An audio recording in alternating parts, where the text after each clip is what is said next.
એકવાર કામગરા બાપજીએ કહ્યું, આ રહ્યા મારા કામોનો ઢગલો. લે, તને ભરપૂર તાકાત, મહેનત અને ભરપૂર સમય આપું છું. સમય અને મહેનત જોઈએ એટલા લઈ જા. કામ કર, સંપત્તિ રળ અને ખાઈ પીને મજા કર. ઓગણશંકરે બાપજીના કામના ઢગલાને અણદેખ્યો કરીને ચાલતી પકડી. ઓગળ કહે, આ કામ મારું નહીં. ઓગળ કહે, આ કામ હું શું કામ કરું? ઓગળ કહે, આ કામ સાવ ભંગાર છે, મારે નથી કરવું.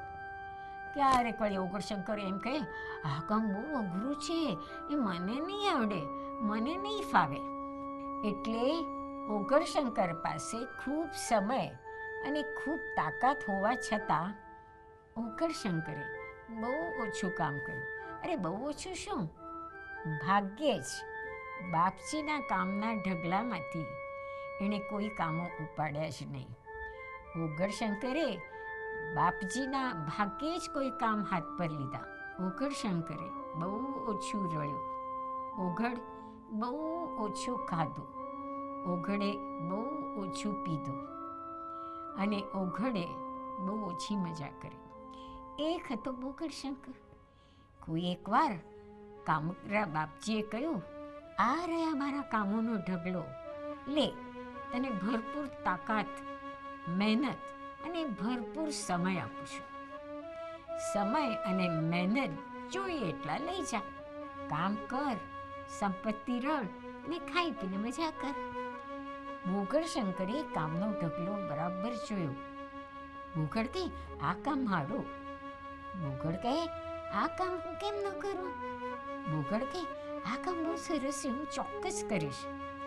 ઓગળ કહે, આ કામ અઘરું તો છે, પણ મને કરતા કરતા આવડી જશે, ફાવી જશે.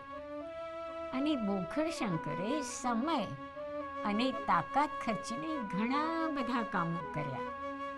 ઓગણશંકરે ખૂબ રડ્યો. ઓગણશંકરે ખૂબ ખાધું. ઓગણશંકરે ખૂબ પીધું અને ઓગણશંકરે ખૂબ મજા કરી. દિવસને અંતે ઓઘડ કડખા બાલુસ રહી ગયો.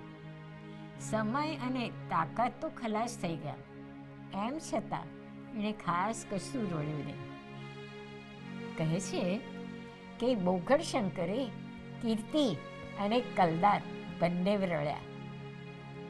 ઓગણશંકરને જેને કોણ કહે કે ભાઈ, આજે તાકાત અને સમય તને મળ્યા છે, તો બાપના કામમાંથી થોડા કામો લઈને બાપના કામ કરી નાખને ભાઈલા.